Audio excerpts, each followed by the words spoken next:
I know I'm from Kentucky and I live in California, but depends on who you What part of Kentucky? Louisville. Oh, well, I lived in Simpsonville.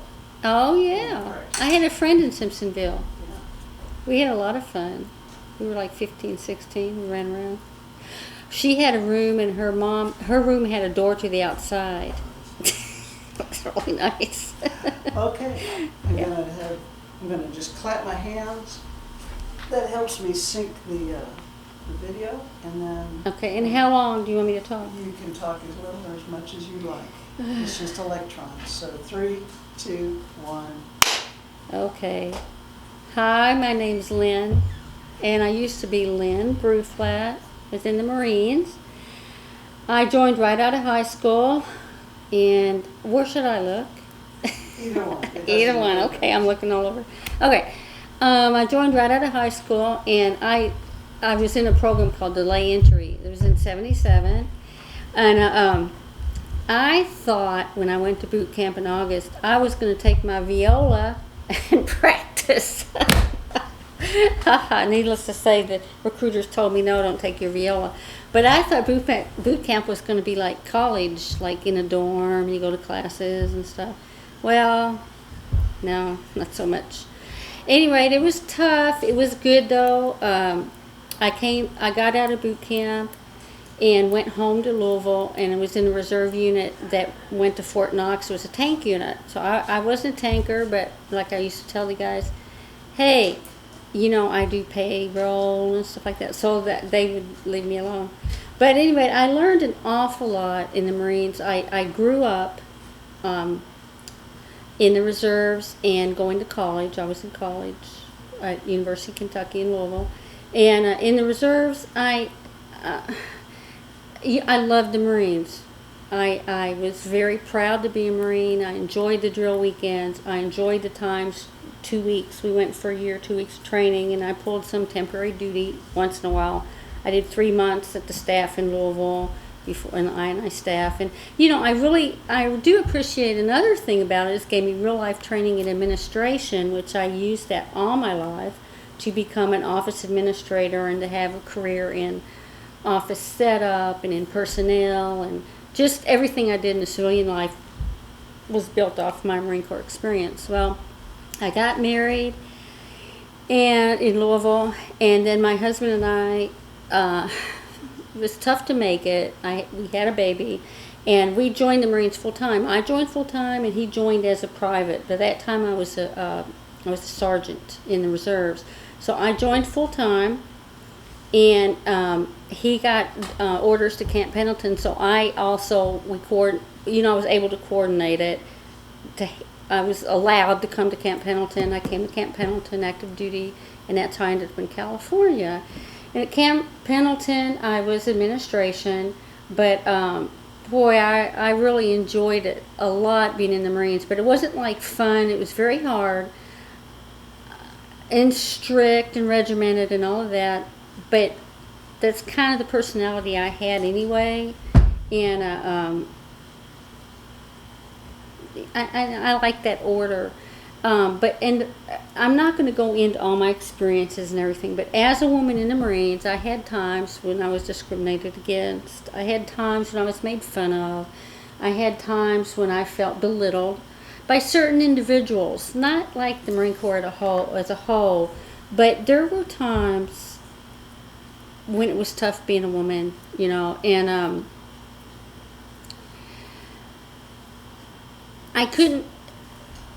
I got out of the Marines because I had my son, and my husband and I divorced. I was a single mom.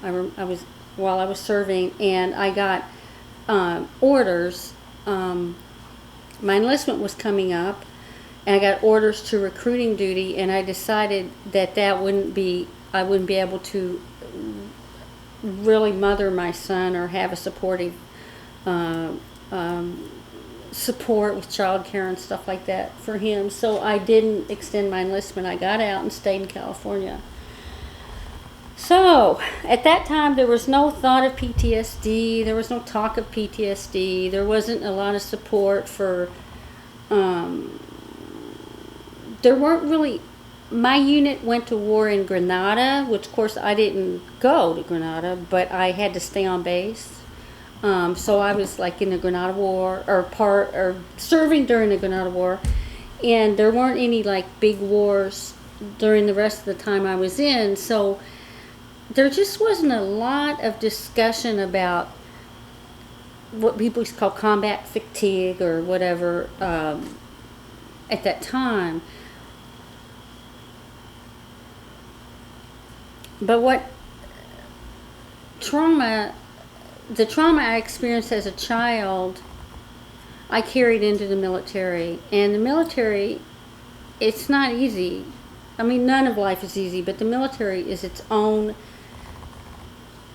its own parameters of difficulty. And it is another universe than just the civilian world. It's really a whole separate planet, you know? So what happened was I got remarried, got into the civilian world, got a job with Riverside County in administration and stuff. And the struggles I had were the same struggles I did have while I was in the Marine Corps, and they were inner struggles. Struggles from trauma that I experienced in childhood. My mom was manic depressive. And I love her, but you know, she didn't raise me nurturing and stuff.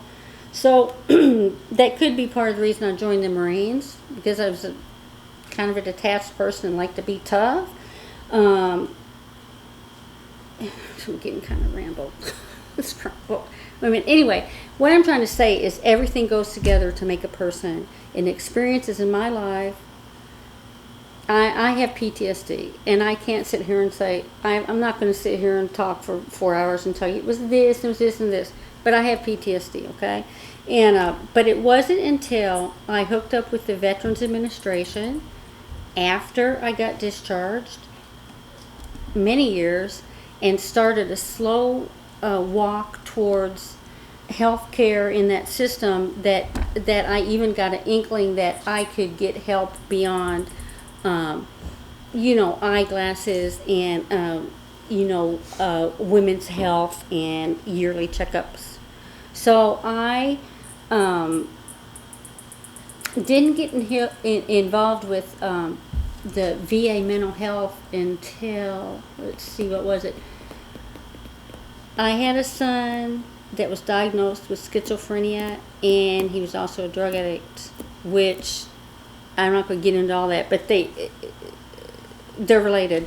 Anyway, that started the beginning of my time of really needing mental health for myself. When all my stress, I couldn't hold it anymore. I couldn't contain it. I couldn't hide it. I couldn't manage it. So I started getting counseling through the VA. And I had some other stuff that happened at work, an assault at work, and then marital difficulties, my son's illness, a lot of things. I ended up, I finally, after I got assaulted at work, I was working with disabled individuals. I said, I think I need psych meds. I'm going to try it. Because I've been trying counseling and trying Celebrate Recovery for codependency and all this stuff. And I got a psychiatrist. And you know what? That was a very good decision, because I got into counseling. And I started looking at myself as a person that can't manage everything myself. And I can't even tell you what the VA means in my life, because I can't even tell you what it's like to have a kid who's mentally ill and 5150. Now it's like I can just talk about it, but at that time, oh my God, it was. And my husband's going to come here in a minute, because he's with us on this retreat with me. It's a couples retreat. I've gone to 2 individual retreats, and they're wonderful. I'd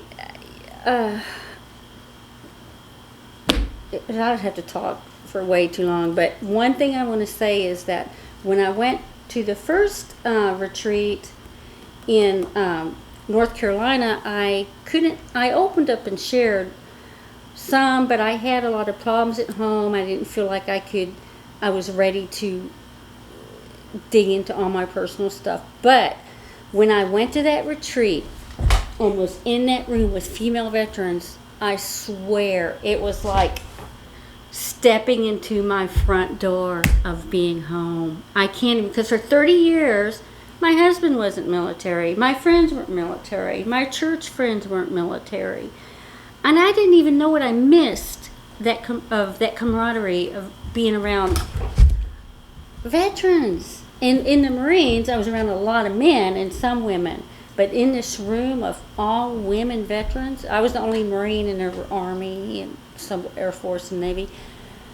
I still remember that moment of having this feeling. It was just like this feeling of like, oh, I'm with my people, man. And they'll get my jokes. I can tell them the stories. They'll love them, all this stuff that I hadn't tell anybody for 30 years, because I had been away for, I don't know how long, but 25, 30 years.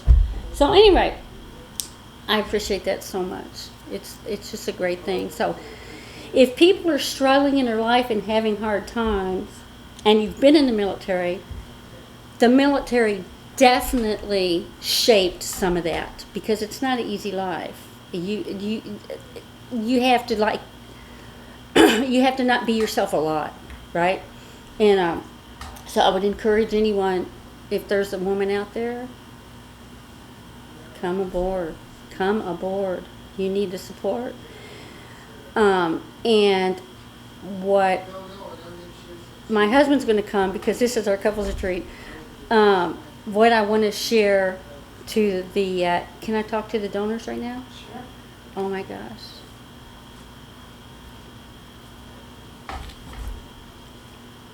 Yes, thank you. Thank you. I love you and your help. You don't even know. And like I said, I'm not going to sit here and fill your ears with it. Just take my word for it. It's great. This place is great. North Carolina is great. And I can see the vision for this place here. Yeah, it's going to be great. And we appreciate you guys. You guys treat us, you love us, and it's really great. I don't know what to say, you know what I mean? But I would love my husband to come, because we're here together in this retreat to help our marriage. And I hope it's okay I said that, but that's why we're here. Yeah. There's no such thing as a marriage that can't stand a little help sometimes. Oh, well, yeah, a lot. So that's... My husband and I are both senior officers. Oh, yeah, you guys had it rough. We're a pretty even match. Oh, yeah. Good news, bad news. So was that okay? That was perfect. Thank you. Okay. That was Yeah, I mean, I don't know how much detail to go into it. It just be way too much. No, we're good. So you're just going to talk now, right? Like you can. Yeah. Well, but There's no rules here. You just say what you want to say. I'll say if we one. have the I'm gonna both say- of you, you can just set it down on the table and pick Okay. it up. Okay. Okay. I have several microphones going. Okay, so they're going to know that I was on the other one, right? Yeah. Okay. Well, I mean, there may be parts that I just. Edit. Yeah, I know, little clips. Yeah. But if you put it close together, they'll see. Just use what's She good. will. Yeah, she will. Okay. Good. I want to introduce him. Okay. Go ahead. You're still on. Oh, okay. This is my husband, Ken Hamilton. I'm no longer Hello. Sergeant Bruflat. I'm Mrs. Hamilton. But I just want to introduce him and say he married a Marine sergeant, and I don't think he knew what that means, but I think he's learned. Anyway, that's all.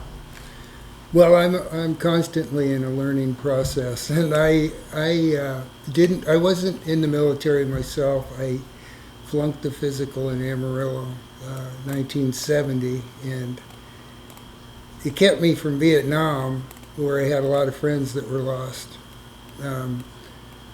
But I did a homeless ministry for 10 years straight in Lake Elsinore, and I ran across so many Vietnam vets that were homeless. Their marriages were in shambles. They had child support, buku child support that they'd never be able to pay off. They just had wrecked lives, and they had nowhere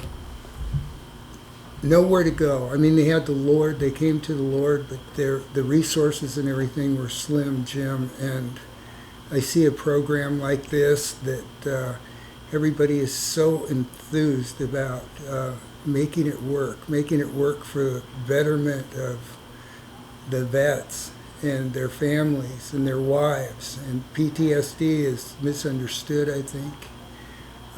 Just the trauma that maybe you figure your severity of problem isn't there when it really is, and it needs to be dealt with if you're going through a divorce, a separation, or you've had issues with your kids, you've had issues in your job, you've had issues with anger. So many things that can be positively dealt with in a program like this. I highly recommend this program. I was skeptical a little bit because I thought, you know what, I have no right to go because I'm not a veteran. But my wife's PTSD and probably my own PTSD are at a point where we were separated and having marital problems, and I just think it's a great opportunity. When I got here, I realized, man, things can be different than you have, you've appraised them in your mind, and I just highly recommend it. And I just appreciate the people here and just the dedication that they have towards us and counseling and helping, and it's sincere. And so I just wanted to say that. I just wanted to come before the cameras and say that. If it can touch anybody that's skeptical about coming here, you don't have to be that vet if your spouse is a vet.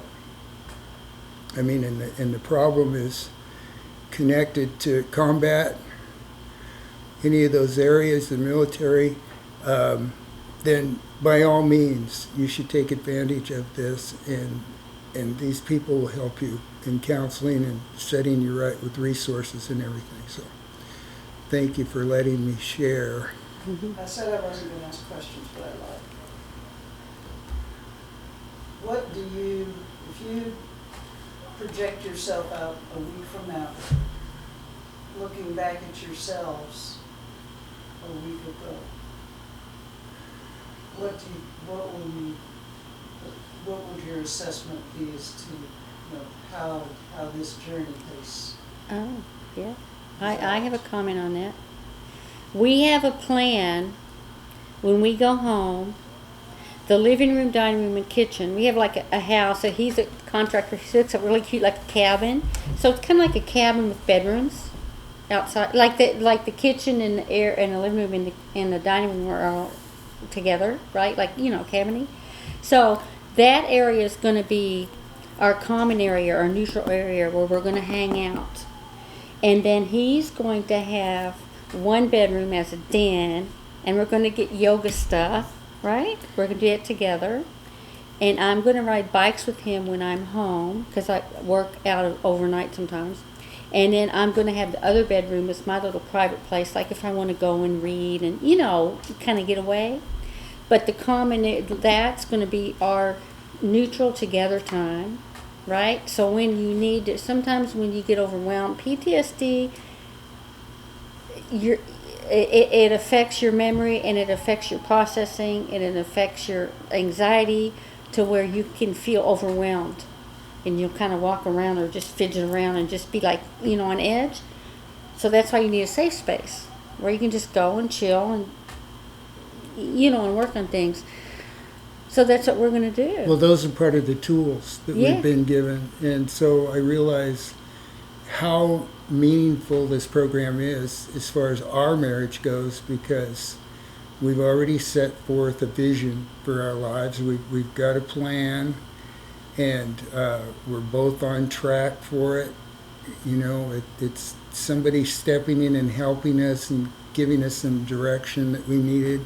And I think there's so many people that just need that direction. They just need that help to be able to recognize a real issue, a real problem, an anger problem, a dysfunctional problem, sleep apnea. I mean, so many things you can deal with and you can help people with that it could be a lifelong, life-threatening problem that this program will help direct them in the right area. So, thank you so much. Beautiful. Thank you so much. This is so valuable. Well, I'm kind